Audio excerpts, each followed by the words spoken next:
गोपीजनवल्लभ गिरिवरधारी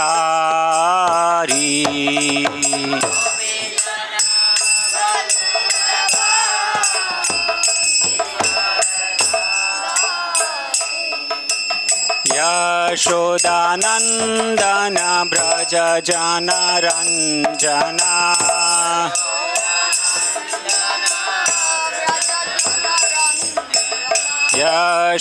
यशोदानन्दन व्रज जनरञ्जना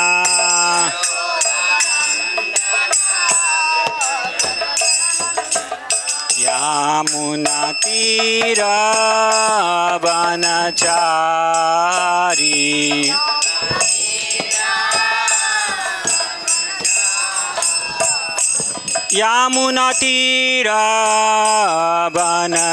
यमुनातीरवनचारी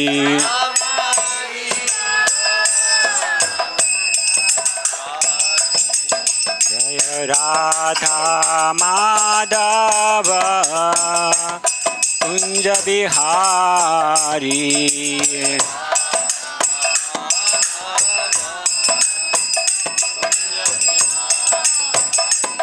जय राधा माधव कुंज बिहारी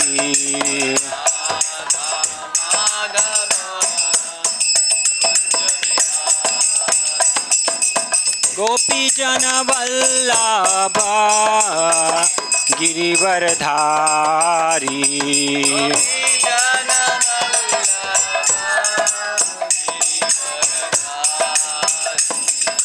गोपीजन वल्लभ गिरिवरधारी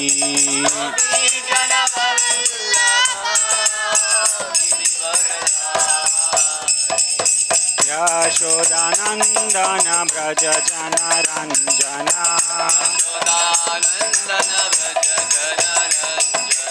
यशोदानन्दन व्रज जनरञ्जना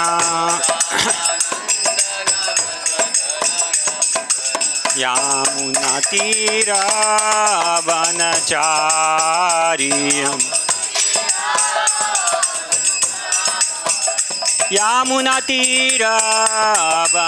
यमुनातीरवनचारी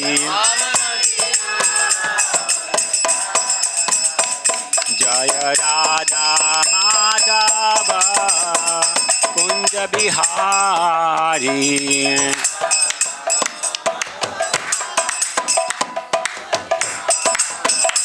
जय राधा माधव कुंज बिहारी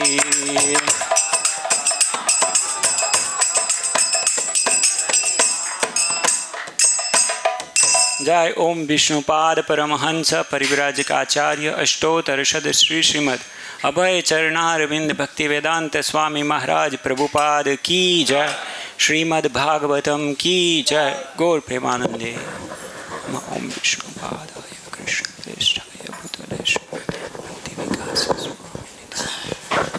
ओम नमो भगवते वासुदेवाय। ओम नमो भगवते ओम नमो भगवते वासुदेवाय। ओम नमो भगवते वासुदेवाय।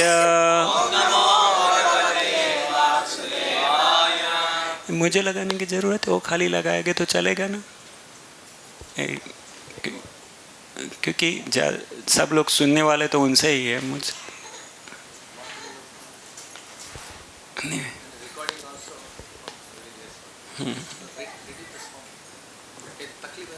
नहीं, मतलब थोड़ा ऐसे कभी किया नहीं ना, ठीक है।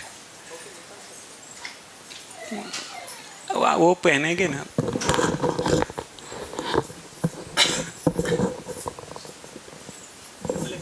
कोई मुश्किल ही है, जो बाहर दूसरे सुनने वाले हैं उनको तो हिंदी या इंग्लिश, हिंदी क्या तेलुगु नहीं, आप तेलुगु बोलेगी, मैं आप कोई भी में बोलूँगा तो ज़्यादा आसान रहेगा। अंग्रेजी में भी बोल सकता हूँ, लेकिन थोड़ा सोचना पड़ेगा मुझे। तो हिंदी बोले, हिंदी बोले।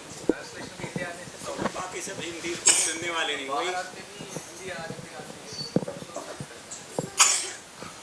बोलिए, आप क्या कह रहे हैं?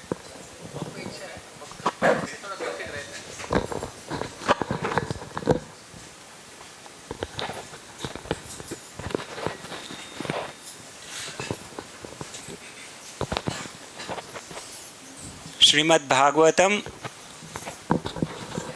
के स्कंद 3 अध्याय 27 श्लोक क्रमांक 3।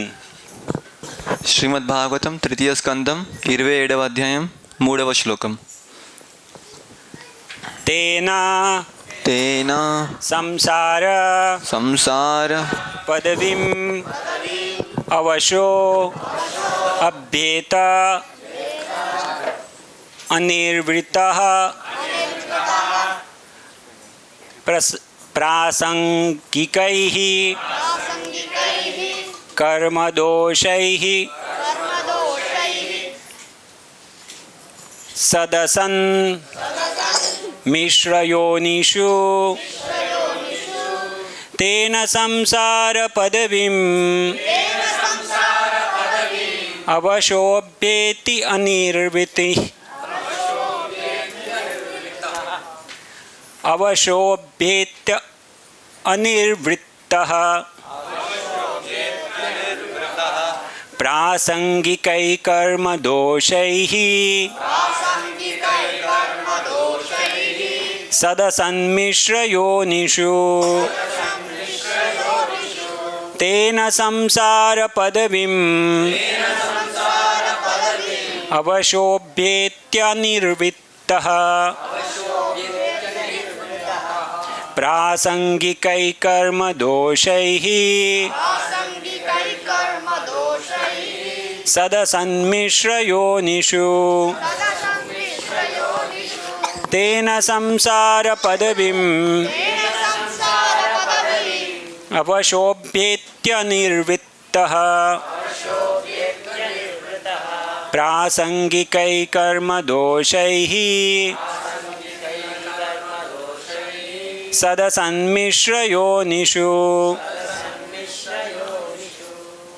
तेन संसार पदवी अवशोऽभ्येत्यनिर्वृत्तः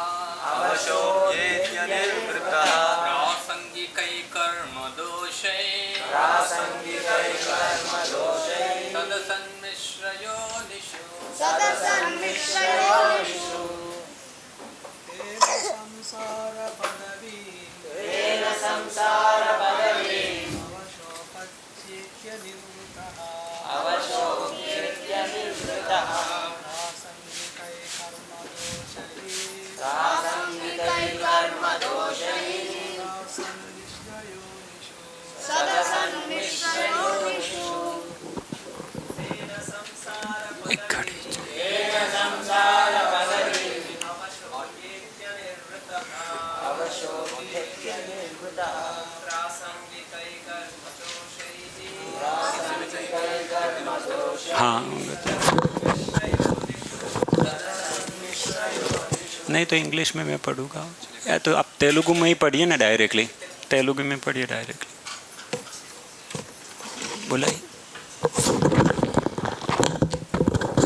ప్రతిపదార్థము తేన దానిచే సంసార జన్మ మృత్యు పరంపర పదవీం పథము అవశః నిస్సహాయముగా అభ్యేతి అతడు అనుసరించును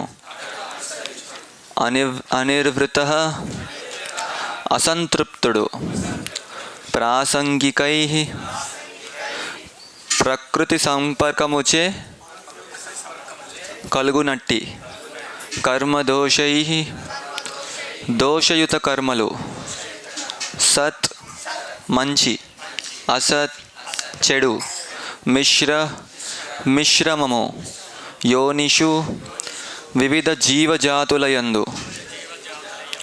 తాత్పర్యం మరియు భాష్యం ఇచ్చిన వారు శ్రీల ప్రభుపాద వారు. కనుకనే బద్ధ జీవుడు ప్రకృతి గుణముల సంపర్కము కారణమున ఉచ్చ నీచము అనేది వివిధ జీవజాతులయందు జన్మించుచుండును. భౌతిక కర్మల నుండి విడిపడనంత వరకు తన దోష కర్మల కారణమున అతడు తన స్థితిని అంగీకరింపవలసి వచ్చును. భాష్యము. ఇచ్చట కర్మ దోషై అను పదమునకు దోషయుత కర్మల కారణమున అని భావము. ఈ భౌతిక జగమునందు నిర్వహింపబడేది మంచి చెడు ఏ కర్మకైనను ఇది అన్వయించును. ప్రకృతి సంపర్కము వలన అవన్నీను కలుషితములే అయ్యుండును. వైద్యము కొరకై వైద్యశాలలను ఏర్పాటు చేయుట ద్వారాను లేదా లౌకిక విద్య కొరకై విద్యా సంస్థలను తెరచుట ద్వారాను తాను గొప్ప దానము చేయుచున్నట్లు మూర్ఖుడగు బద్ధజీవుడు తలచవచ్చును.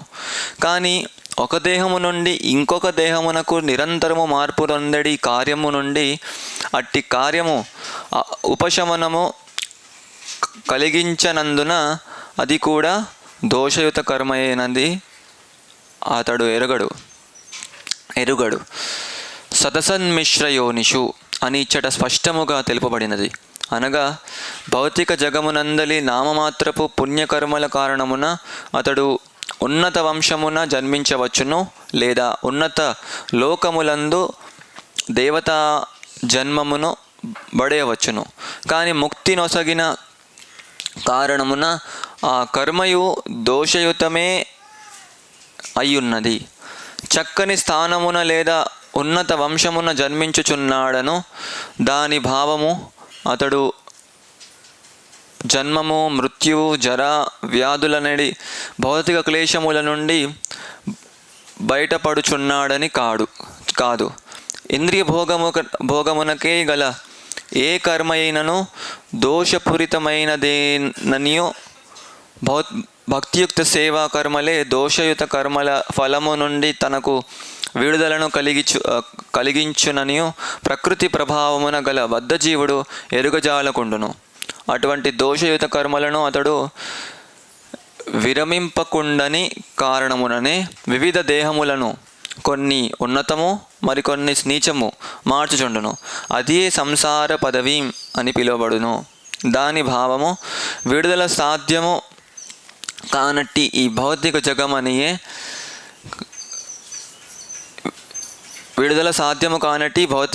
జగమనియే కనుక ముక్తిని వాంఛించువాడు తన కర్మలను భక్తియోగమునకు మళ్లింపవలసినదే. అందుకు అన్య మార్గము లేనేలేదు. ज्ञानतिमिरान्धस्य ज्ञानाञ्जनशलाकया चक्षुरुन्मीलितमेन तस्मै श्रीगुरुवे नमः.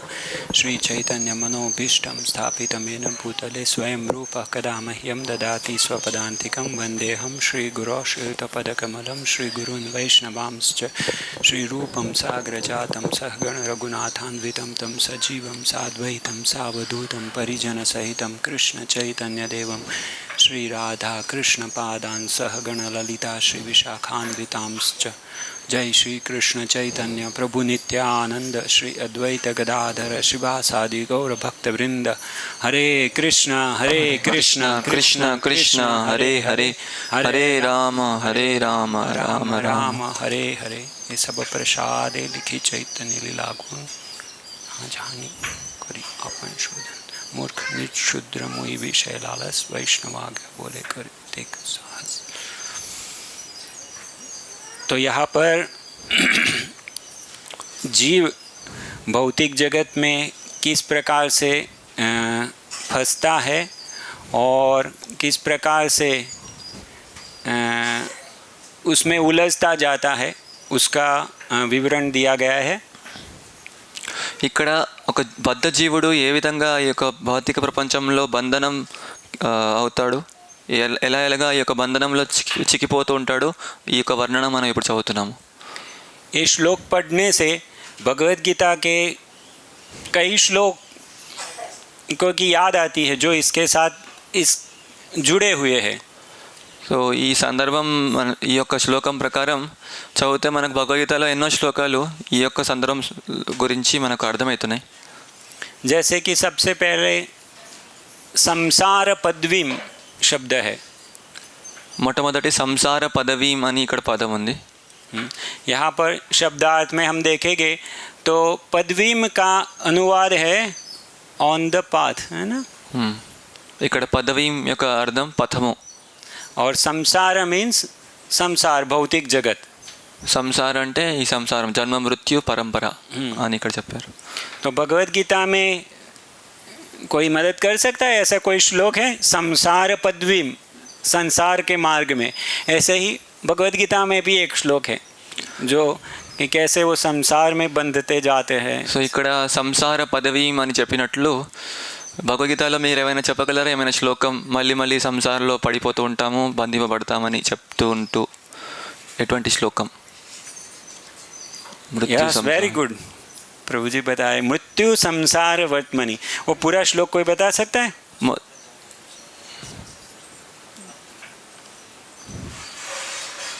तो बहुत सुंदर।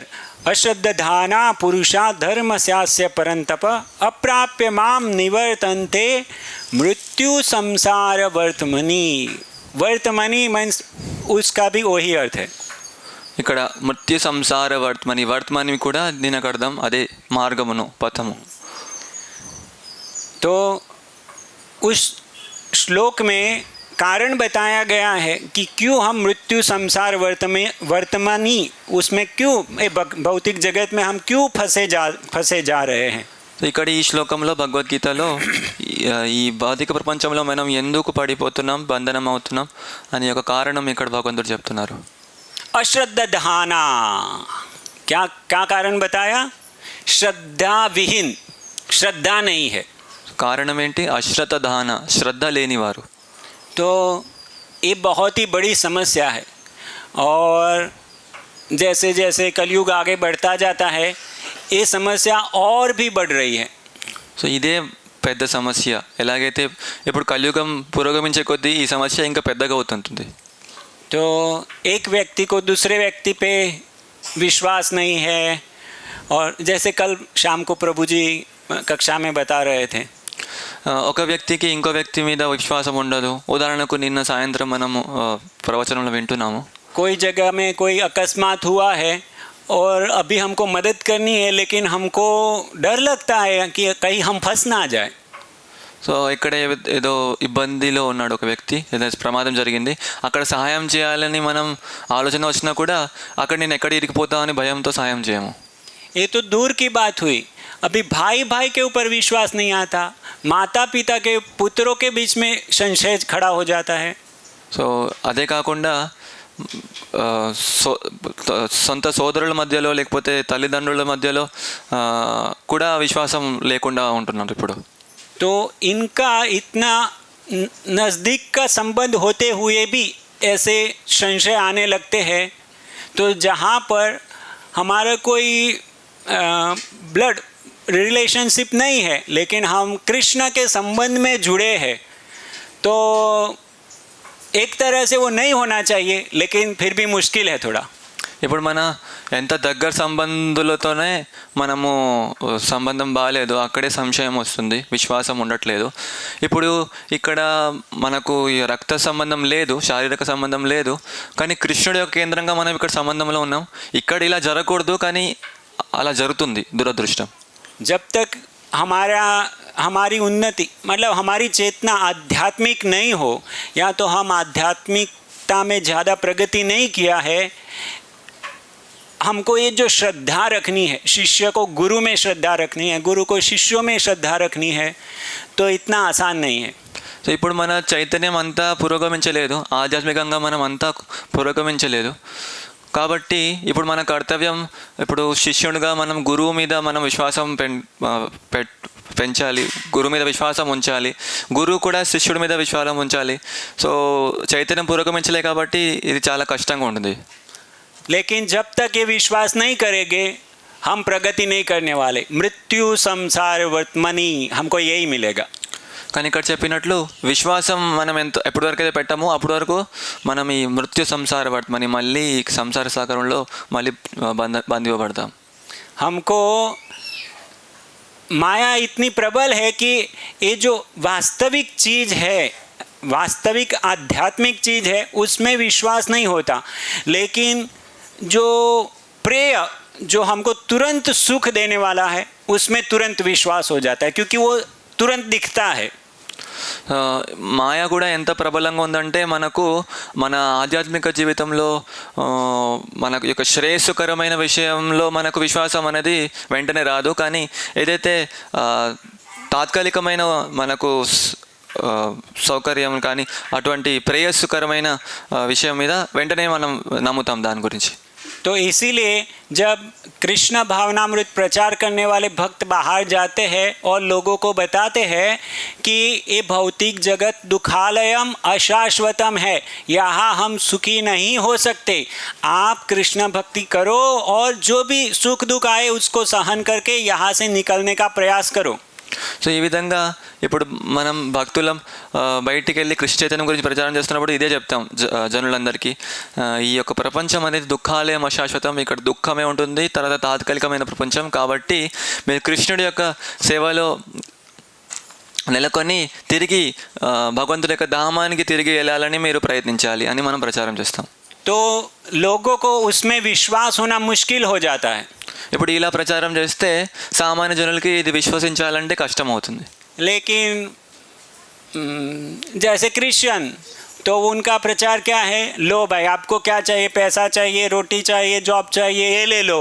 और आप हमारे ऐसे क्रिश्चियन नहीं, खाली हिंदुइज़म में भी ऐसा है, या तो इलेक्शन में भी यही है, लोगों को अपनी ओर जुटने के लिए यही दिया जाता है जो उनको चाहिए तुरंत. సో వాళ్ళకి విశ్వాసం లేదు కాబట్టి ఇప్పుడు ఉదాహరణకు క్రైస్తవుల యొక్క ప్రచారం చూస్తే ఎలా చేస్తారు, సరే మీకు ఏం కావాలి, మీకు ఆహారం కావాలా, డబ్బు కావాలా, మీకు ఉద్యోగం కావాలా, సరే తీసుకోండి, కానీ మేము చెప్పినట్టు పాటించండి. ఇది క్రైస్తవులే కాదు, ఇప్పుడు ప్రస్తుతం నామాత్ర హిందువులు కూడా ఇలానే చేస్తున్నారు. ఇంకా రాజకీయ ఎన్నికల్లో కూడా రాజకీయ నాయకులు అట్లే చేస్తారు. ప్రజల దగ్గర వాళ్ళకు ఓట్లు కావాలంటే వాళ్ళకేం కావాలి అంటే తాత్కాలికమైన ప్రేయస్సు అది వాళ్ళు ఇస్తారు. और उसमें जल्दी विश्वास आ जाता है क्योंकि हमको जो चाहिए वो दे रहे हैं. అప్పుడు మనకు వెంటనే వాళ్ళ మీద విశ్వాసం వస్తుంది, ఎందుకంటే ఇప్పుడు నాకు ఏది కావాలో ఆయన ఇస్తున్నారు కదా అని వాళ్ళ మీద నమ్ముతాము. लेकिन वो सही नहीं है. కానీ అది సరైనది కాదు. भगवद गीता में इस प्रकार के सुख को क्या बताया गया है? భగవద్గీతలో ఇటువంటి సుఖం గురించి ఏం చెప్తున్నారు? मुझे श्लोक याद नहीं, अगर किसी को याद है तो बता सकते हैं कि पहले वो अमृत जैसा लगता है लेकिन बाद में विष के समान होता है. యత్తదగ్రే విషమివ పరిణామే. Yes, No, yes. no, that is different. రాజసిక సుఖం. हाँ, 18th chapter. తత్సుఖం రాజసం స్మృతం. तो ये जो सुख है సో ఈ యొక్క సుఖం वो शुरुआत में हमको लगता है कि हाँ ये बहुत सुंदर है, इसलिए ऐसे व्यक्ति के ऊपर हम बहुत विश्वास कर लेते हैं. సో ఈ సుఖం ప్రారంభంలో చాలా అమృతంగా లాగా అనిపిస్తుంది, అందుకే ఆ వ్యక్తి మీద మనకు విశ్వాసం వెంటనే వస్తుంది. लेकिन वो हमारे साथ चीटिंग करने वाला है. కానీ తర్వాత ఆ వ్యక్తి మనతో మోసం చేస్తారు. और यही सिद्धांत पूरे विश्व में सब जगह में चल रहा है. माया उसको उपयोग कर रही है, पॉलिटिशियन उसका उपयोग कर रहे हैं, तथाकथित धर्म गुरु उसका उपयोग कर रहे हैं. సో ఇదే సిద్ధాంతం ప్రపంచమంతా ఇదే నడుస్తుంది. మాయా కూడా ఇదే సిద్ధాంతంతో పనిచేస్తుంది, రాజకీయ నాయకులు ఇలానే పనిచేస్తున్నారు, తర్వాత ఈ నామమాత్ర ధర్మ ప్రచారకులు కూడా ఇలానే చేస్తున్నారు. लेकिन जो सही बोलने वाले हैं वो इस प्रकार से नहीं करते. కానీ ఎవరైతే వాస్తవం గురించి మాట్లాడుతున్నారో వాళ్ళు ఇలా చేయరు. जैसे कोई पिता है वो अपने पुत्र के लिए अपने पुत्र के साथ किस प्रकार से व्यवहार करता है. ఇప్పుడు ఒక తండ్రి ఉన్నారు, ఆయన తన పుత్రులతో ఏ విధంగా ప్రవర్తిస్తారు? तो उसको जो ज़रूरत है वो देते हैं, పుత్రులకు ఏం అవసరం ఉందో అవి ఇస్తారు. लेकिन जब ज़रूरत पड़े थप्पड़ भी लगाते हैं. కానీ అవసరం వస్తే దెబ్బలు కూడా పడతాయి. और बहुत बार उसको जो चाहिए नहीं देते. ఇంకా కొన్నిసార్లు ఆయన కోరుకున్నా కావాలనుకున్నా ఇవ్వరు. और कई बार उसकी गलती नहीं होने पर भी मारते, ఇంకా ఆయన తప్పు చేయకపోయినా ఆయనకు తిడతారు, क्योंकि उसको सिखाना है. ఎందుకంటే ఆయనకు నేర్పియాలి. लेकिन अगर वो पुत्र ऐसे अविश्वास करेगा, ए पिता मुझे बिना कारण मार रहे हैं, तो उसका भला होने वाला नहीं है. ఇప్పుడు ఆ యొక్క పుత్రుడు తండ్రి నాకు అనవసరంగా తిడుతున్నారు, అసలు ఏం కారణం లేకుండా తిడుతున్నారు అని తండ్రి మీద విశ్వాసం ఆయన కోల్పోతే అప్పుడు ఆయనది ఎప్పుడు మంచి జరగదు, ఆయనతో మంచి జరగదు. तो ये परीक्षा सबके साथ आती है సో ఈ పరీక్ష అందరితో జరుగుతుంది. और एक बार नहीं आती, हर एक स्तर पे आती जाती है. సో ఒక్కసారి కాదు, మళ్ళీ మళ్ళీ అన్ని యొక్క ప్రతి స్థాయిలో మనకు ఈ పరీక్ష అనేది మనకు ఎదుర్కోవాల్సి వస్తుంది. इवन कोई कर्मी जॉब कर रहा है, उधर भी पहले स्कूल में है तो टीचर के ऊपर विश्वास, फिर जॉब कर रहा है तो बॉस के ऊपर विश्वास, प्रमोशन होगा तो और आगे के लोगों के पर विश्वास, कस्टमर पे विश्वास, और सब जगह में ये तो करना ही पड़ेगा. సో ఈ విశ్వాసం అన్ని చోట్ల మనం చేయాల్సి వస్తుంది. ఒక కర్మీ వ్యక్తి చిన్నప్పుడు స్కూల్ పాఠశాలలో ఉన్నప్పుడు టీచర్ మీద విశ్వాసం పెట్టాలి, తర్వాత జాబ్ వచ్చినప్పుడు వాళ్ళ బాస్ మీద విశ్వాసం పెట్టాలి, తర్వాత ఇంకా ముందుకెళ్ళే కొద్దీ కస్టమర్ మీద, ఇలా విశ్వాసం అనేది అన్ని చోట్ల పెట్టాల్సి వస్తుంది. लोग लाख लाख करोड़ करोड़ रुपया का बिजनेस विश्वास के ऊपर करते हैं. చాలామంది ఇప్పుడు లక్షల కోట్ల వ్యాపారం చేస్తారు, విశ్వాసం మీద ఆధారపడి ఉంటుంది. लेकिन माया इतनी प्रबल है, हमको एक सही गुरु में विश्वास नहीं करने देती. కానీ ఇక్కడ మాయ ఎలాంటిదంటే ఒక సరైన గురువు ఉంటే ఆయన మీద విశ్వాసం మనకు రాదు.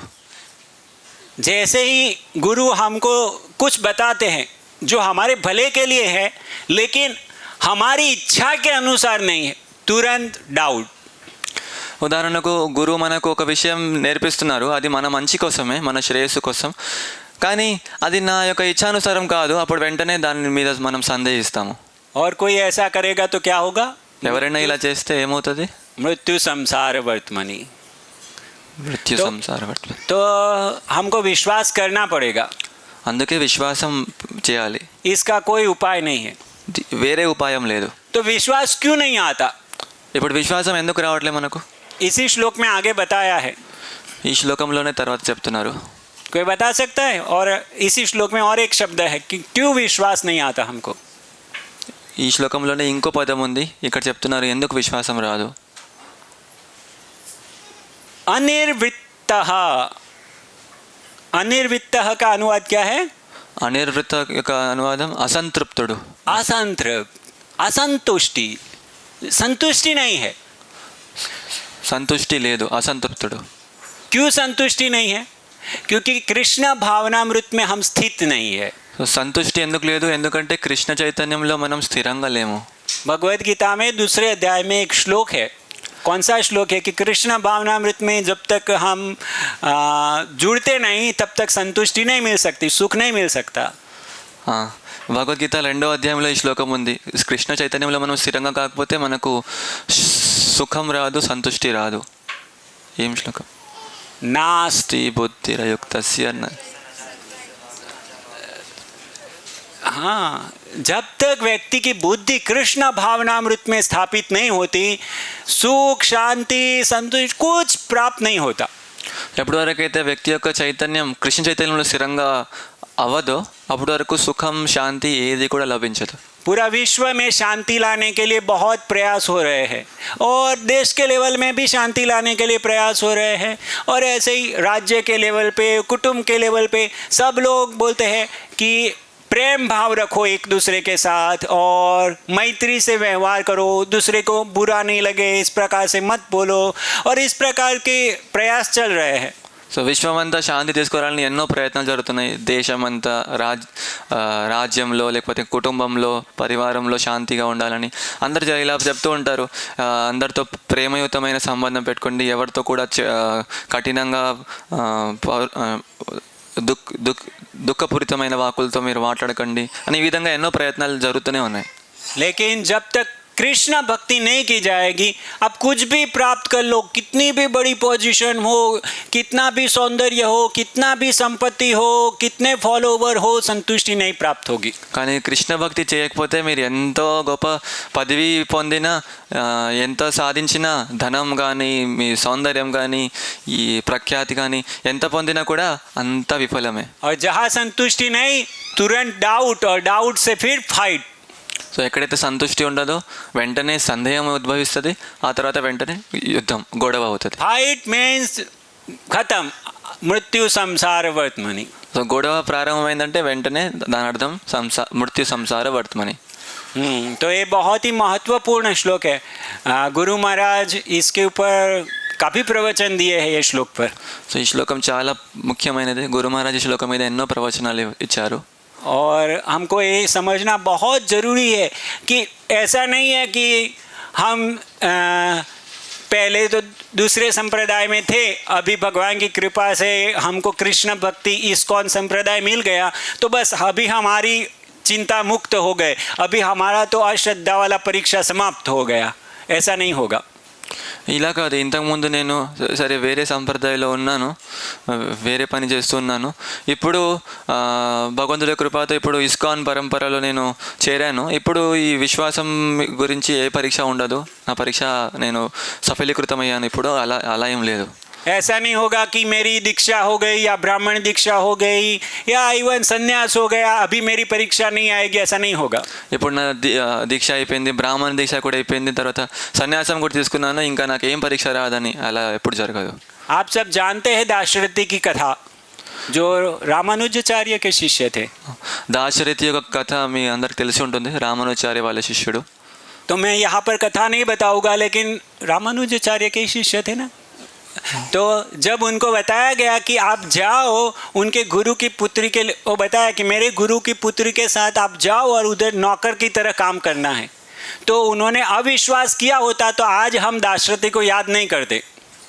సో ఆయనకు చెప్పారు గురు యొక్క పుత్రితో వెళ్ళి సేవ చేయమని. సో ఆయన అక్కడ విశ్వసించకపోతే ఇప్పుడు మనం దాశరథి గురించి చర్చించే వాళ్ళం కాదు. आप सब जानते हैं ना कि उनकी गुरु की पुत्री के ससुराल में समस्या थी और वो आई थी समस्या लेके, और उसी समय दाशरथी आए कि मुझे भगवद गीता समझनी है, और फिर उनको बोला आप जाइए उनके उधर और सेवा कीजिए। మీకు కథ తెలిసి ఉంటుంది. దాశరథి యొక్క గురు యొక్క పుత్రిక యొక్క ఇంట్లో ఏదో సమస్య ఉంటుంది.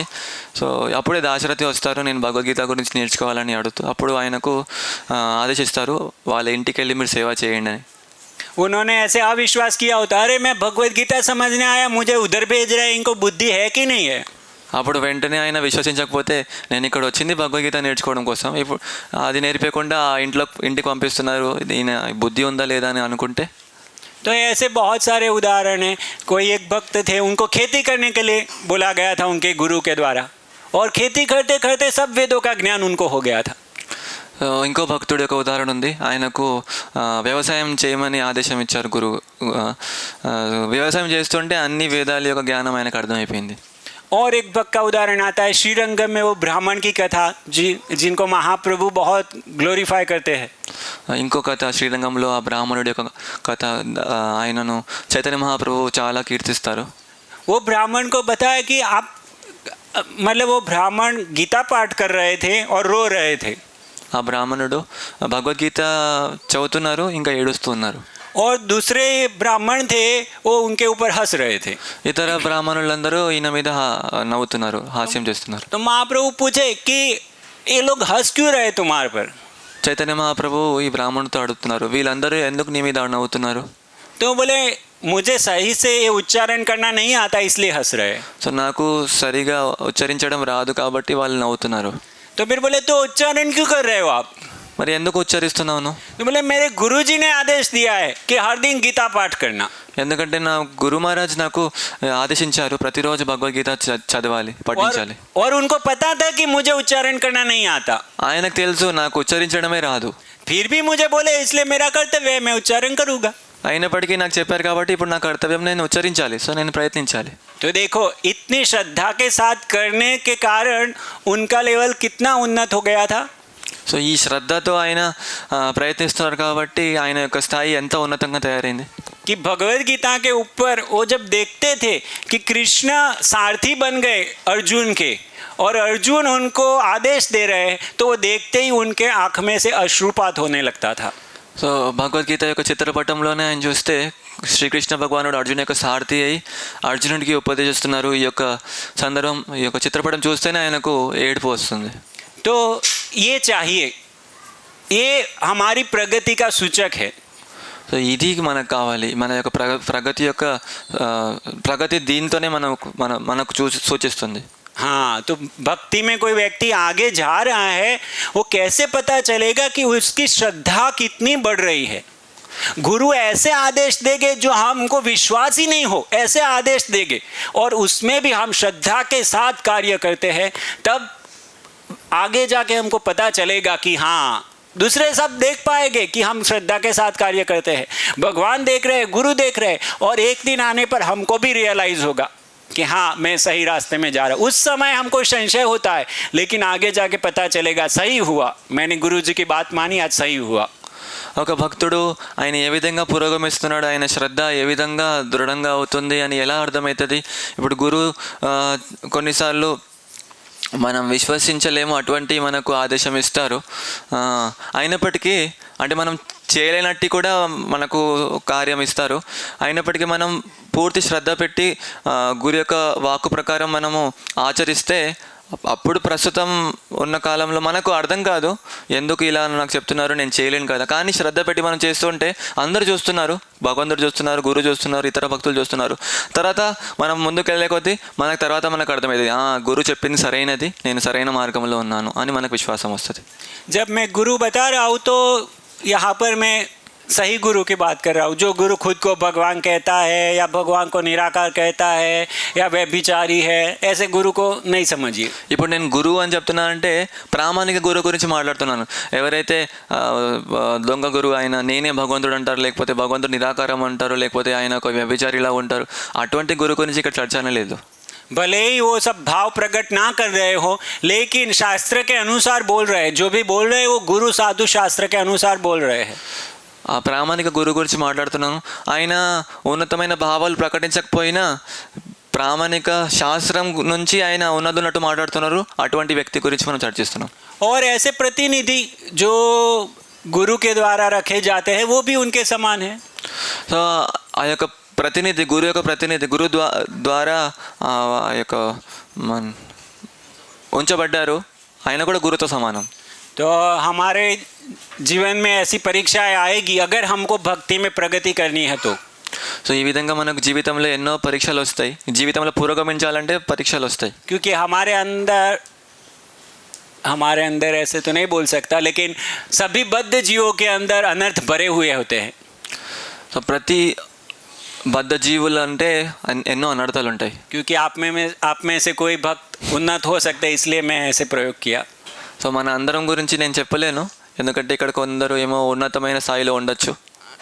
तो वो अनर्थों को अगर हमको निकालना है तो ऐसे कोई एक व्यक्ति मतलब प्रामाणिक व्यक्ति के पास जाना पड़ेगा, और उनसे जैसे कल रात को हम सुन रहे थे, ऐसे गुह्यम आख्याति पृच्छति करना पड़ेगा. సో మన యొక్క అనర్థాలు తీసివేయాలంటే ఇటువంటి ప్రామాణిక వ్యక్తి యొక్క ఆశ్రయం తీసుకోవాల్సిందే. ఆ విధంగా నిన్న సాయంత్రం విన్నట్టు గుహ్యం ఆఖ్యాతి పృచ్చతి, అది మనం చేయాల్సిందే. और हो सकता है कि वो ऐसी चीज़ें बताएंगे जो हमको ऐसा लगेगा कि ये वास्तव में मुझे समझ ही नहीं पा रहे, मैं क्या कहना चाहता वो नहीं समझ पा रहे. కొన్నిసార్లు ఆ వ్యక్తి మనతో ఎలాంటి విషయాలు చెప్తారంటే మనకు ఈయన ఎందుకు ఇలా చెప్తున్నారు, అంటే నేను చెప్తున్నది ఈయనకు అర్థం కావట్లేదు అని మనకు అనిపిస్తుంది. और ऐसा लगने का कारण क्या है, पहले के श्लोकों में बताया गया. సో ఇలా అనిపిస్తుంది అంటే ఇంతకుముందు శ్లోకాల్లో చెప్తున్నారు ఎందుకు అలా ఉంటుంది. जीव प्रकृति में क्यों फंसता है, क्या कारण बताया था. ఒక జీవుడు ప్రకృతిలో ఎందుకు బంధింపబడుతున్నారు, ఏంటి కారణం? फॉल्स ईगो, मिथ्या अहंकार. మిథ్యా అహంకారం దీని కారణం. तो मिथ्या अहंकार कारण है, और ये अहंकार हमको सुनने नहीं देगा. సో ఈ మిథ్యా అహంకారమే దీని కారణం, అది మనకు విననివాడు. और हमको मृत्यु संसार वर्तमानी इसमें बांधता रहेगा संसार में. సో మృత్యు సంసార వర్తమని మళ్ళీ మళ్ళీ ఈ సంసారంలో బంధిస్తూ ఉంటుంది. ओके, नेक्स्ट दूसरा एक शब्द हम देखते हैं, जैसे हम भगवद गीता को दूसरे श्लोक को याद कर सकते हैं. जैसे बताया है, प्रासंगिकई कर्म दोषै ही सद असद मिश्र योनिषु. वो जो दूसरी लाइन है उससे एक सद असद कुछ याद आ रहा है. जन्म योनिषु कहाँ से शुरू होता है? पुरुष प्रकृतिस्थो ही भुंक्ते प्रकृतिंजान गुणान कारणम गुण संगोस्य सदसद जन्म योनिषु. तो हम अलग अलग योनियों में, प्रभुपाद जी समझा रहे हैं कि देवता की योनि से लेके नीच योनि तक सब योनियों में हम जन्म प्राप्त करते हैं. సదసత్ జన్మయోనిషు ప్రభుపాద వివరిస్తున్నారు. దేవతల నుంచి కింద నీచ యోనిల వరకు మనకు ఎన్నో జీవరాశులు మనం మారుతూ ఉంటాము. तो हम कोई पुण्य कर्म जैसे हॉस्पिटल खोलना और ऐसे पुण्य कर्म करके दान देना, ऐसे करके हम देवता की योनि में जा सकते हैं. సో మనం ఎన్నో పుణ్యకార్యాలు చేసి, ఉదాహరణకు హాస్పిటల్ ఓపెన్ చేసి, లేకపోతే ఇటువంటి ఎన్నో పుణ్యకార్యాలు చేసి మనం దేవత యొక్క లోకానికి వెళ్ళొచ్చు. लेकिन उधर जाके क्या होगा? आ ब्रह्म भूना लोका పునరావర్తినో అర్జున. కానీ అక్కడ వెళ్ళి మళ్ళీ ఏమవుతుంది? ఆ బ్రహ్మ భువనాల్లోక పునరావర్తినో అర్జున. फिर से यहाँ ही आएंगे हम. మళ్ళీ తిరిగి ఇక్కడికే వస్తాము. तो इसलिए प्रभुपाद जी सॉल्यूशन बता रहे हैं. అందుకే ఇక్కడ ప్రభుపాద వారు పూర్తి పరిష్కారం ఇస్తున్నారు మనకు. अंतिम लाइन क्या बता रहे हैं? చివరి వాక్యం ఏం చెప్తున్నారు? కనుక ముక్తిని వాంఛించువాడు తన కర్మలను భక్తియోగమునకు మళ్లింపవలసినదే, అందుకు అన్య మార్గం లేనే లేదు. कोई दूसरा उपाय नहीं है. వేరే ఉపాయం లేదు. भक्ति के सिवाय कोई उपाय नहीं है. భక్తి యోగము తప్ప ఇంకా వేరే ఉపాయం లేనే లేదు. तो भक्ति मतलब क्या? భక్తి అంటే ఏంటి? ఇప్పుడు चलिए शेयर करते हैं. भक्ति क्या? भक्ति से हम क्या समझते हैं? సో ఈ భక్తి యొక్క పదంతో ఏం అర్థం చేసుకుంటున్నాం?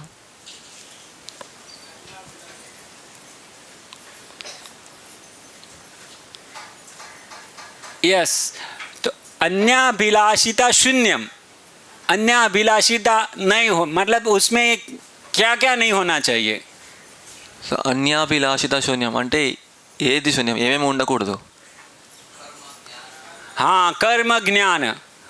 तो कर्म मतलब यहाँ भौतिक जगत में भोग करने की इच्छा. సో కర్మ అంటే భౌతిక జగత్తులో భోగించాలని కోరిక. तो अभी यहाँ पर ज़्यादातर भक्त हम मतलब कृष्ण भक्ति में आ गए हैं, इसलिए हम उस लेवल से चर्चा करेंगे. हम अभक्तों के साथ बैठे होते तो शायद होटल में नहीं खाना, मतलब होटल में खाना और न्यूज़पेपर पढ़ना वो सब चर्चा करते. लेकिन यहाँ हम भक्तों के साथ बैठे तो हम उस लेवल से चर्चा करेंगे कि हम कहाँ फंस सकते हैं. సో ఇప్పుడు మనం ఆల్రెడీ భక్తియుక్త సేవలో మనం వచ్చాము కాబట్టి ఈ యొక్క స్థాయి గురించి మనం చర్చిస్తాము. మామూలుగా అభుక్తులతో ఉన్నప్పుడు బయట హోటల్లో తినడం, వార్తాపత్రికలు చదవడము, దాని గురించి మనం మాట్లాడతాం. కానీ ఇప్పుడు ఈ యొక్క స్థాయిలో ఉంటూ కూడా మనం ఎక్కడ ఇరికిపోవచ్చు దాని గురించి మనం మాట్లాడతాం. तो हमको भी अलग अलग वासनाएं सताती है और परीक्षाएं आएगी, और कभी कभी हम कृष्ण भावनामृत की जो प्रवृत्तियां है उसमें भोग को मिक्स कर देते हैं. సో మనకు కూడా ఎన్నో వాసనలు మనలో ఉన్నాయి, అవి కూడా మనకు ఇబ్బంది పెడుతూ ఉంటాయి, ఎన్నో పరీక్షలు వస్తూ ఉంటాయి.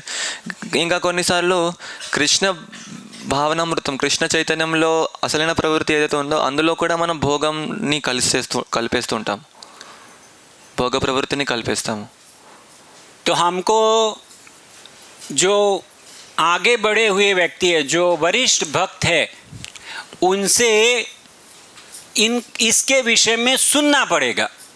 అందుకే దీని గురించి ఎవరైతే ఇంకా ఉన్నత చెందిన భక్తులు ఉంటారో వాళ్ళ దగ్గర మనం వినాలి. कि कहीं हम भक्ति की प्रवृत्तियों में भी तो भोग नहीं ढूंढ रहे हैं.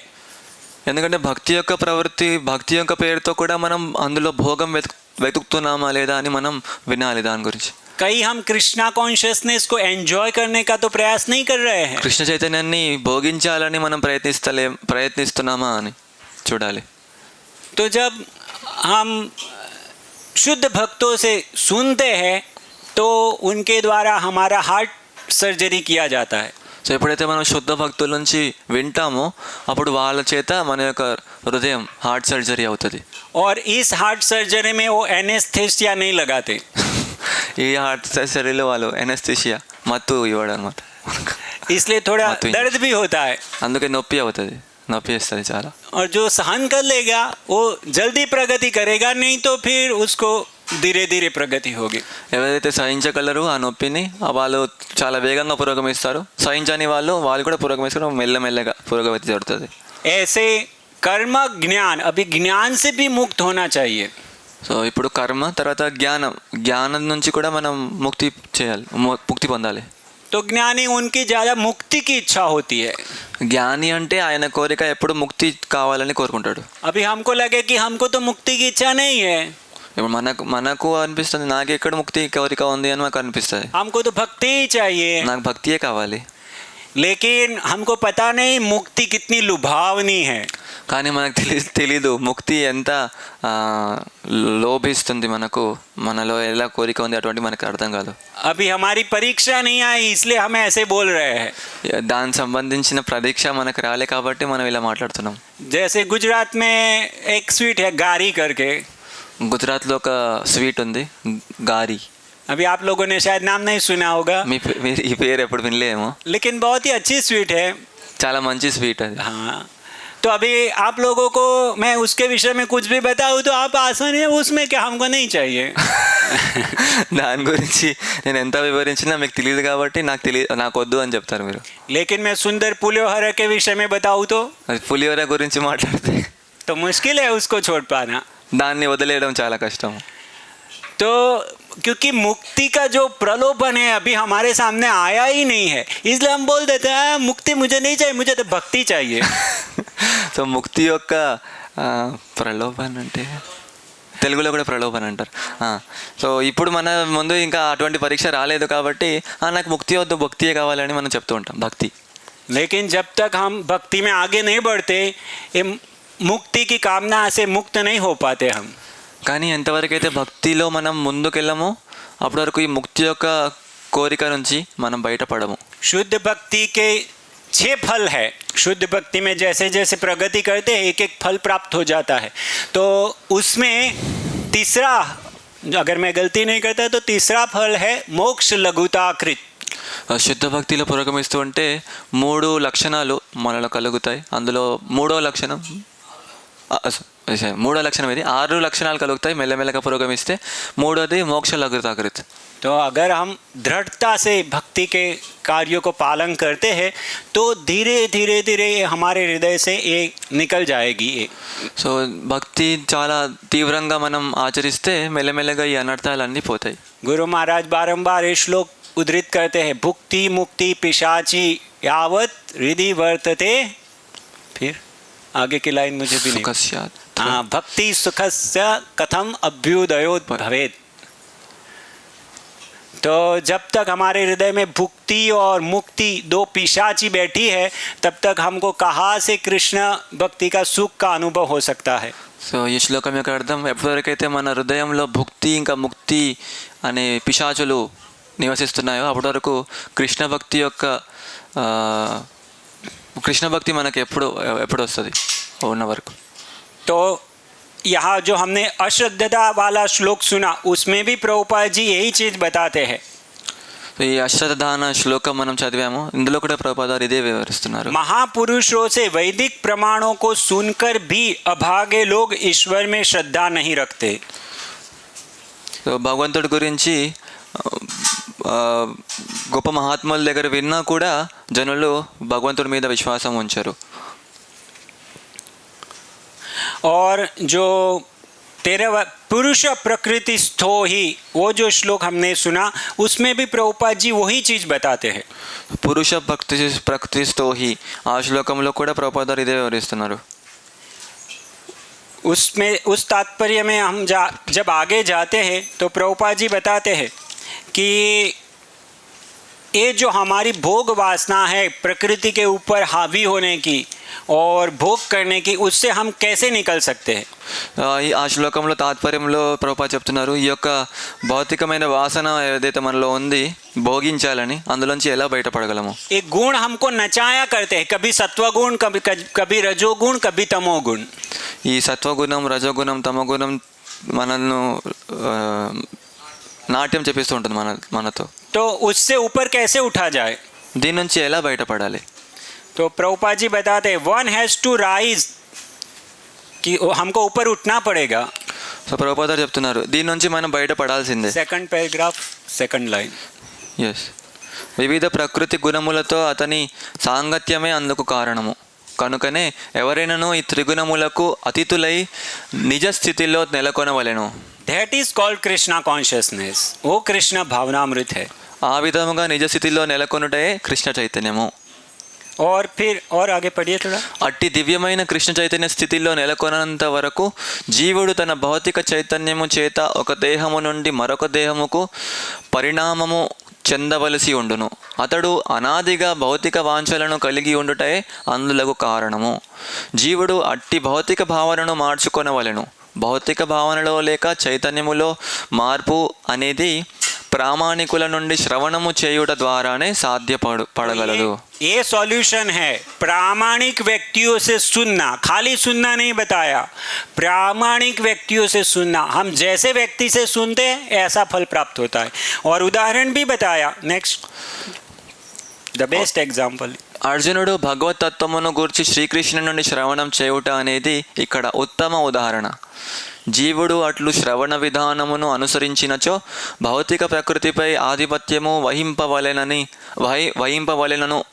అతని చిరకాల వాంఛ క్రమముగా నశింపగలదు. అతడు అట్లు తన ఆ భౌతిక వాంఛను నశింపచేసుకొనిన పరిమాణమును అనుసరించి అతనికి ఆధ్యాత్మిక ఆనందము लभिंबगलदु. हाँ, ये महत्वपूर्ण लाइन है जो हमने पूरी अभी तक चर्चा किया. ये सब पूरी चर्चा ये 3 लाइन में है. फिर से पढ़िए आप. If he the living entity if he submit to his. జీవుడు అట్లు శ్రవణ విధానమును అనుసరించినచో భౌతిక ప్రకృతిపై ఆధిపత్యము వహింపవలెనను అతని చిరకాల వాంఛ క్రమముగా నశింపగలదు.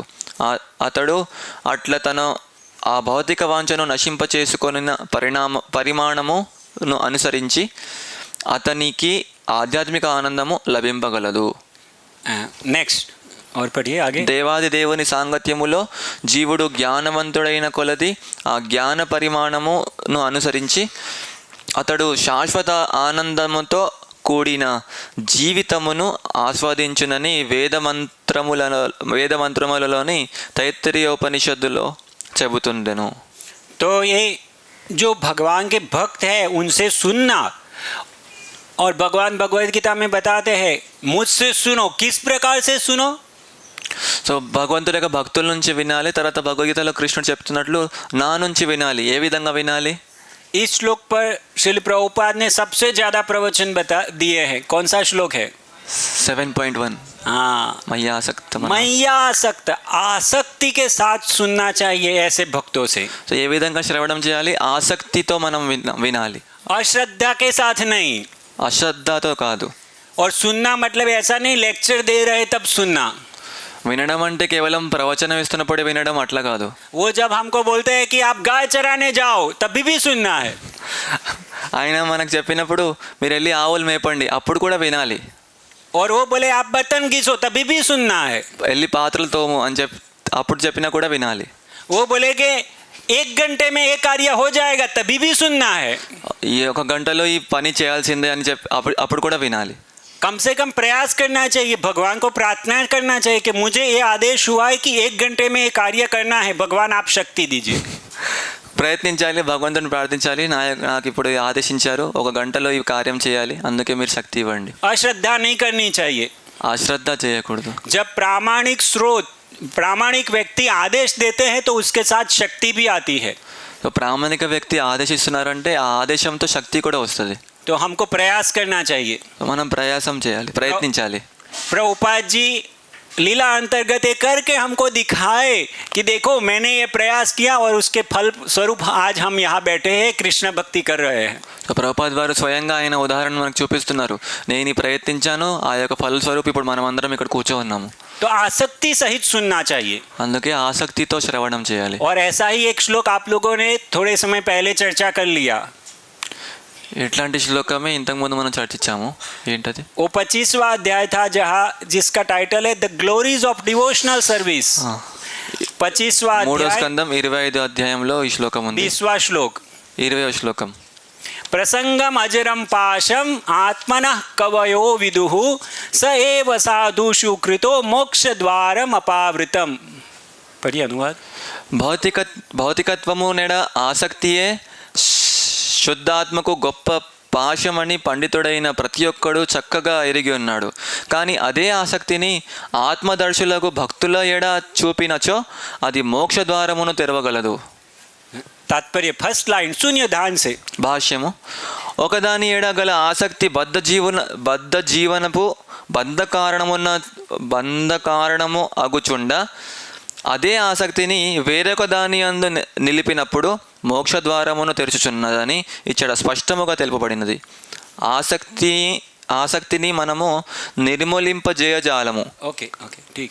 तो आसक्ति को हम मार नहीं सकते, लेकिन आसक्ति को ऐसे प्रामाणिक स्रोतों की ओर डेवटेल किया जा सकता है. సో ఆసక్తిని మనము పూర్తిగా నిర్మూలింపజాలము, కానీ దాన్ని ప్రామాణికమైన వ్యక్తి వైపు మనము దాన్ని మరలించగలము. जैसे ब्रह्मचारी है तो उसकी आसक्ति होती है कि उसका जो विचारधारा है, उसकी जो समझ है वो ही सही है. సో సామాన్యంగా ఒక బ్రహ్మచారి యొక్క మనస్థితి ఎలా ఉంటుంది? నా యొక్క ఆలోచన ప్రకారం నాకైతే ఏదైతే అర్థమవుతుందో అదే సరైనది, ఆ విధంగా భావిస్తారు. और उसकी इंद्रियों से उसके इंद्रियों के वेगों से वो आसक्त होता है, उसकी मानसिक चेतना से वो आसक्त होता है, उसका बौद्धिक लेवल, उसकी जो समझ है शास्त्रों की, वो सोचता है यही सही है. సో ఆయన ఇంద్రియాల యొక్క వేగం పట్ల ఆసక్తి ఉంటుంది, ఆయనకు మానసిక చైతన్యం దాని మీద ఆసక్తి ఉంటుంది. తర్వాత బుద్ధిపరంగా శాస్త్రం ద్వారా ఆయనకి ఎలా అర్థమవుతుందో అదే సరైనది, దాంతో కూడా ఆసక్తి ఉంటుంది. और ऐसे ही गृहस्थों के लिए उनके बच्चे की आवाज़, बच्चा बोल रहा है पिताजी. సో గృహస్థులకు చిన్నపిల్లల యొక్క వాయిస్, దాంతో ఆసక్తి ఉంటుంది. या तो धर्मपत्नी की आवाज़, वो आसक्ति का कारण होता है. లేదంటే భార్య యొక్క గొంతు, దాంతో కూడా ఆసక్తి ఉంటుంది. और वो आसक्ति के कारण उनके हर आदेशों को व्यक्ति पालन करता है. और उनकी वो आसक्ति के कारण उनके सब आदेशों को ఆ ఆసక్తి వల్ల వాళ్ళు ఏదైతే మనకు చెప్తున్నారో, ఆదేశిస్తున్నారో అన్నీ ఆచరిస్తాము. ब्रह्मचारी इंद्रियों से आसक्त होता है और इसलिए इंद्रियों के वेग जो भी बोलते हैं सब कुछ करने के लिए तैयार हो जाता है. సో బ్రహ్మచారి ఆయన ఇంద్రియాల యొక్క వేగాలతో ఆయన ఆసక్తిగా ఉంటారు. సో ఇంద్రియాలు ఏవైతే చెప్తాయో అవి వెంటనే చేయడానికి సిద్ధంగా ఉంటాడు. उसको पता है ये पाप है, इससे मेरी बदनामी होगी, या तो मेरा तेज, मेरा शौर्य, मेरा जो ज्ञान है सब धूल में मिल जाएगा, मेरी भक्ति कवरित हो जाएगी, फिर भी वो इंद्रियों के वेग से आसक्त रहता है. ఆయనకు తెలుసు ఈ యొక్క కార్యం చేస్తే ఇది పాపం, దీనివల్ల నేను అవమానించబడతాను, నా యొక్క భక్తి, శౌర్యం, ఇవన్నీ తేజస్సు, ఇవన్నీ బుద్ధి అంతా నశించిపోతుంది. అయినప్పటికీ ఆయన అటువంటి ఇంద్రియాల యొక్క వేగం ద్వారా ఆయన యొక్క కార్యం చేయడానికి సిద్ధమవుతాడు. और ऐसे ही गृहस्थ भक्तों के लिए दूसरा रास्ता है.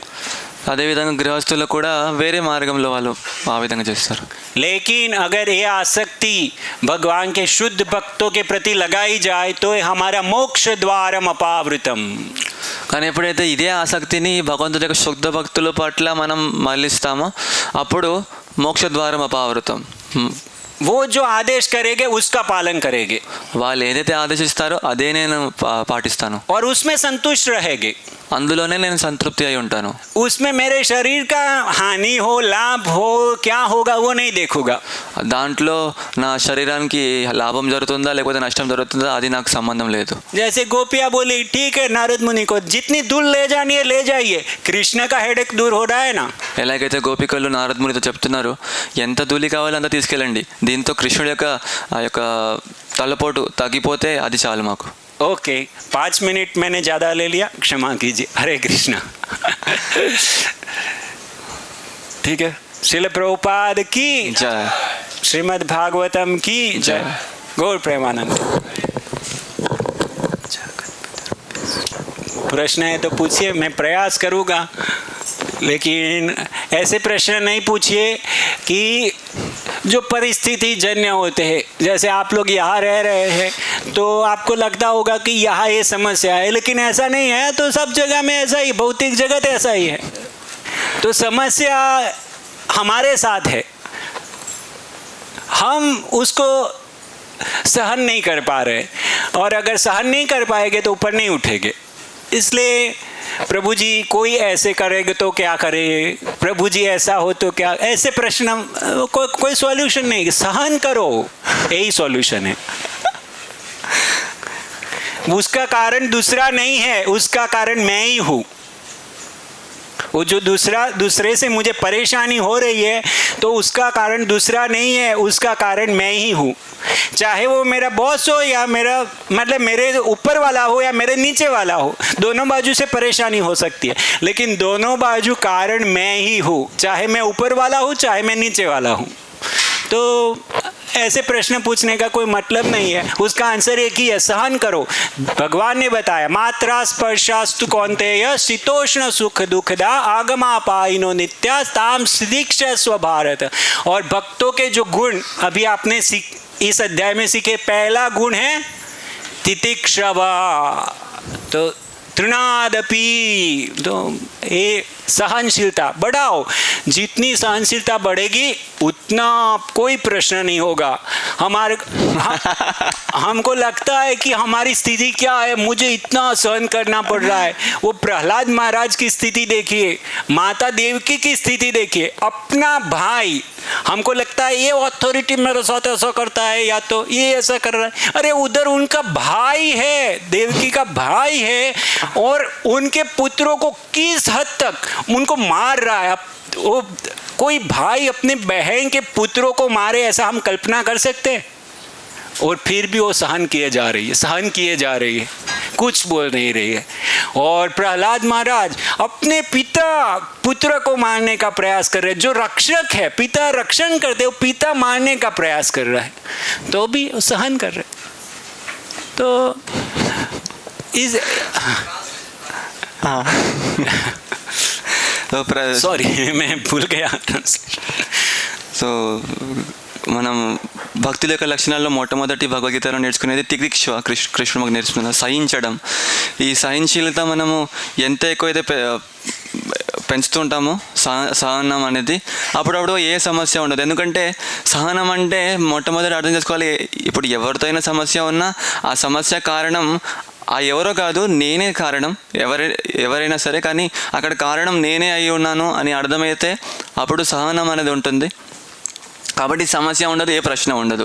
ఇక్కడ ఉదాహరణ, ఇప్పుడు దేవకి ఒక ఉదాహరణ తీసుకున్నా, ఇప్పుడు ఇక్కడ ఎంతోమంది ఉన్నారు వేరే వాళ్ళతో సమస్య అని మనము ప్రశ్నిస్తున్నాము, ఆయనతో నాకు సమస్య ఉంది, ఈయనతో ఇప్పుడు ఇక్కడ దేవికి ఉదాహరణ తీసుకుంటే, సొంత సోదరుడే తన పుత్రులని అందరినీ చంపుతూ ఉన్నారు, సంహరిస్తూ ఉన్నాడు, అయినా కూడా దేవకి ఏం చెప్పకుండా సహిస్తూ ఉంది.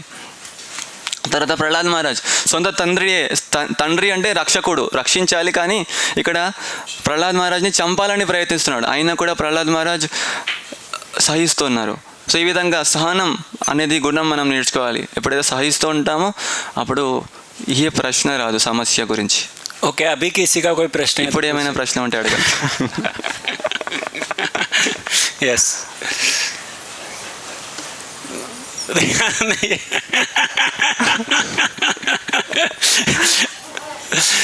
और ये वास्तविकता है। पहले मैं सोचता था तत्ते अनुकंपाम सुसमीक्षमानो, ऐसा मैं सोचता था.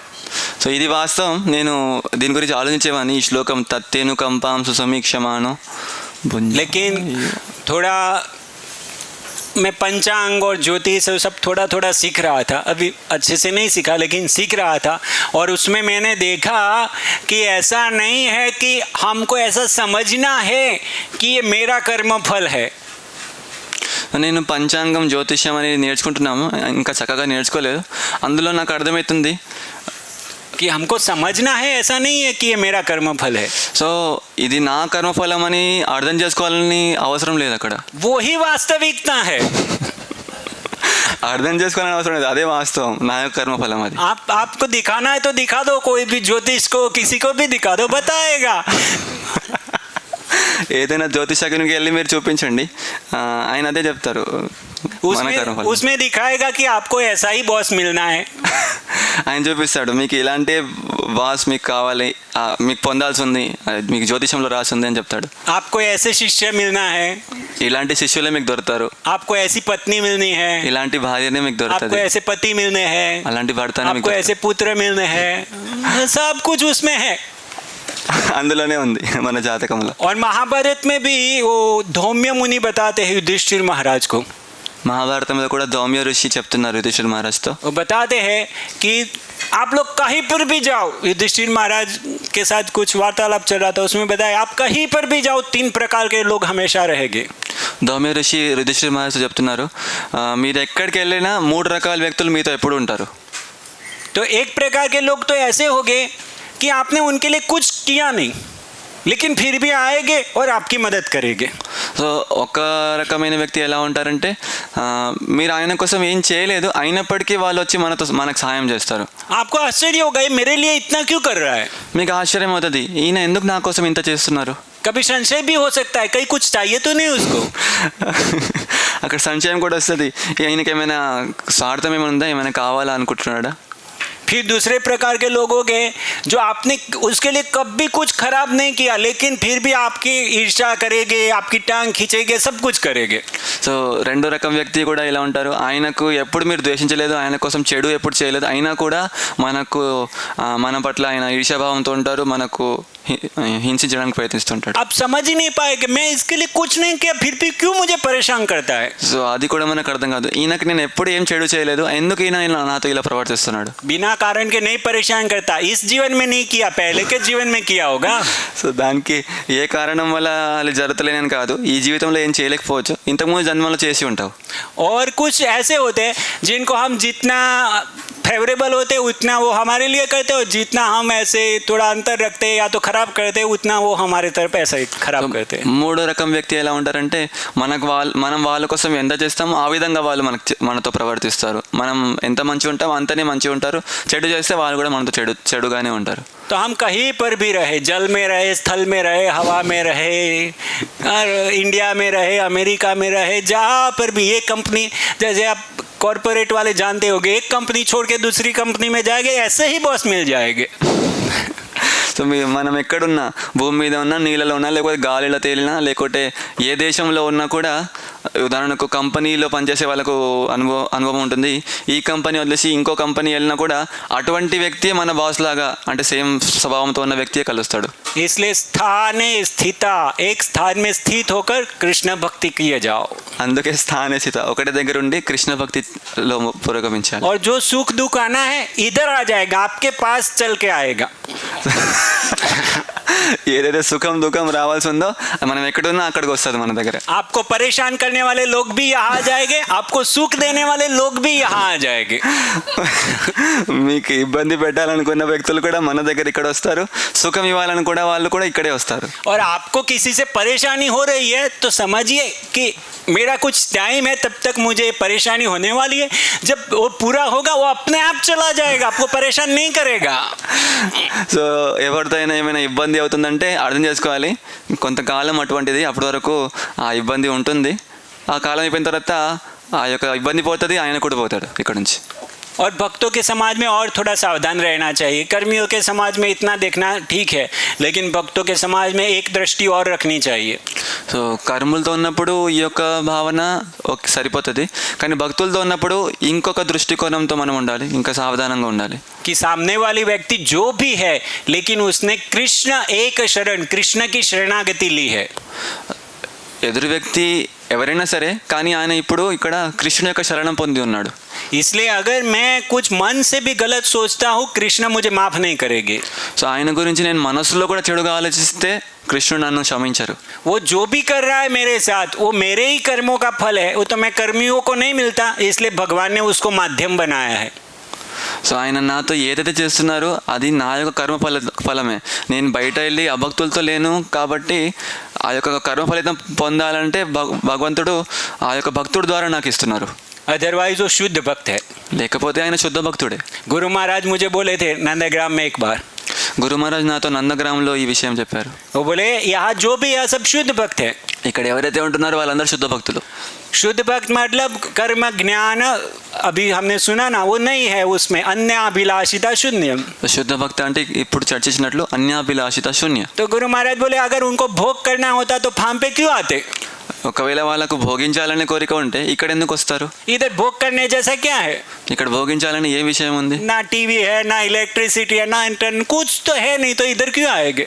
టీవీ లేదు, కరెంట్ లేదు, और कोई बड़ा नाम भी नहीं होने वाला, इतना बड़ा डिवोटी है ऐसा भी नहीं होने वाला। ఇక్కడేం పెద్ద పేరు కూడా రాదు, ఓ చాలా గొప్ప భక్తుడినా అని. तो गुरु महाराज बोले यहाँ जो भी है सब शुद्ध भक्त है, అందుకే గురు మహారాజ్ చెప్పారు ఇక్కడ ఎవరైతే ఉన్నారో వాళ్ళందరూ శుద్ధ భక్తులు, साधना के लेवल में है, సాధన స్థాయిలో ఉన్నాము. तो ठीक है। लेकिन हमारी दृष्टि ऐसी होनी चाहिए, हमको जो भी आ रहा है हमारा ही कर्म विपाक है। కానీ మరి ఇది అర్థం చేసుకో ఉండాలి, నాతో ఏదైతే జరుగుతుందో అది నా యొక్క కర్మ ఫలితమే. और जब आगे बढ़ेंगे, जो बहुत आगे बढ़ेंगे, तो फिर कर्म विपाक समाप्त हो जाएगा, फिर कृष्ण खुद देना शुरू करेंगे। సో ఇంకా పురోగమించే ఎప్పుడైతే పురోగమిస్తుంటామో ఒక స్థాయి వస్తుంది, అక్కడ కర్మ ఫలితాలన్నీ అయిపోతాయి, తర్వాత కృష్ణుడు స్వయంగా మనకు ఇస్తూ ఉంటారు. इसलिए कृष्ण ऐसे हम लोग मतलब इस स्तर में अभी कृष्ण डायरेक्टली नहीं देंगे, अभी तो हम हमारा ही भुगत रहे हैं, लेकिन जब बहुत आगे बढ़ जाते तो कृष्ण स्वयं सुख और दुख जो भी देना है कृष्ण स्वयं देना शुरू करते हैं। సో ఇప్పుడు ప్రస్తుతం మనం ఉన్న స్థాయిలో మనము మన యొక్క కర్మ ఫలితాలే మనం అనుభవిస్తున్నాము, కానీ ఎప్పుడైతే పురోగమిస్తామో ఈ కర్మ అంతా మొత్తం నశించిపోతుందో అప్పుడు కృష్ణుడు స్వయంగా మనకు సుఖ దుఃఖం ఏదైతే మనం పొందాల్సి ఉందో అది కృష్ణుడు స్వయంగా ఇస్తారు. कहाँ पर कृष्ण ने ऐसा कहा? కృష్ణుడు ఎక్కడ చెప్తున్నారు ఇది? हाँ, वेरी गुड। శ్లోక यस्याहम अनुग्रहणा, యస్యామం అనుగ్రహణామి హరిష్యే తద్దరంశామి. ठीक है। हरे कृष्णा। హరే కృష్ణ. कुछ मैं अधिक बोल दिया, क्षमा कीजिए। आउट ऑफ रियलाइजेशन मैंने जो कुछ बोला क्षमा कीजिए। मैं जो सोचा अनुभव किया आपके साथ शेयर किया है, अगर आपको अधिक लगे तो रिवर्स दे दीजिएगा। ठीक है। अरे అనువాదం, నేను ఎక్కువ మాట్లాడితే మీకు నచ్చకపోతే మళ్ళీ రిటర్న్ ఇచ్చేయండి అని చెప్తాను.